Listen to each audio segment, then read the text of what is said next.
Senator from Oklahoma. Mr. President, thank you. My friend from Hawaii makes a great case in a lot of areas, and he's correct. This has been incredibly frustrating for TSA, for Coast Guard, for so many other folks that are national security professionals. DHS has 250,000 federal employees, 250,000. ICE has 20,000 of that 250,000. And the argument has been about those 20,000 somewhat, but the problem is those 20,000 also do a pretty vital job for the country. Let me give you an example. Homeland Security investigators are part of ICE. Those Homeland Security investigators are the federal agents that actually investigate human trafficking. They're the federal agents that do drug smuggling across the border. Homeland Security investigators are the investigators that actually prohibit American arms sales going out of the country to foreign nationals. These individuals are very important to us. Now, a fraction of ICE is what they call ERO, that's actually doing the arrests here, but a large portion of ICE, of those 20,000 folks, are actually doing a lot of our drug smuggling, human trafficking, arms trafficking, all those functions as well. So to be able to say I'm defunding ICE is one thing, but you're also defunding all those federal entities that are Homeland Security entities on it as well. That's our challenge in this. And as I've said to my colleagues before, when they defund ICE, at what point does it ever turn back on?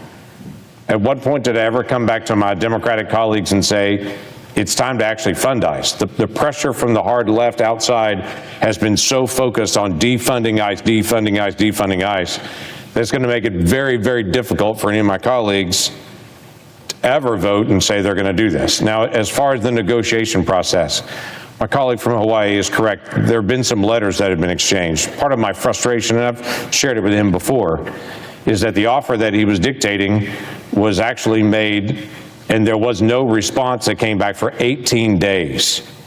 So the offer was made to say, let's talk about this. Here's a proposal. 18 days later, there was a response. We lost 2.5 weeks of time in negotiation to be able to do it. Now, thankfully, it has moved past just that letter now. There's actually legislative language. That language is being debated behind closed doors now, finally, to be able to talk about it. There have been Democratic members that are meeting with the White House and with Republican members here in the Senate to be able to go more in depth, to be able to figure out what to do. It is de-escalation training. Yes, it is definitely body-worn cameras and including how they're going to be used and trying to be able to mandate those. It's identification for officers. It's when they step out of their vehicle to identify who they are, to be able to track that. It's a lot of the aspects that have been discussed, including the warrant issue, that my Democratic colleagues have said it's really important. We want to be able to deal with the warrant issue as well. All those things are in current negotiation around legislative language. Last week, I stood here and said, why aren't we staying through the weekend to be able to work to solve this? Why are we leaving and going home? We should stay at the wheel and keep working until it's actually resolved. Not just for the 250,000 folks that are in DHS, but also for those 20,000 folks that also work with ICE. They have families as well. They have mortgages as well. They also want to be able to get paid the same as everybody else. So the challenge now becomes, we're not going to just defund ICE and then never turn it back on so ICE agents quit because they know they're not getting paid and it just drags on for a long time. We need to actually resolve the differences. My colleague and I agree on body-worn cameras. We agree on de-escalation. Now, we disagree somewhat on the mask issue because the problem has become unique. There's now activists who have apps that they're snapping pictures and saying there's an ICE agent here. They're snapping a picture of their vehicle. They're putting it together. And other people are then snapping where they are, tracking, using facial recognition to be able to identify where their family is. Where ICE agents, for the first time that I know of ever, now literally put their family at risk from Americans.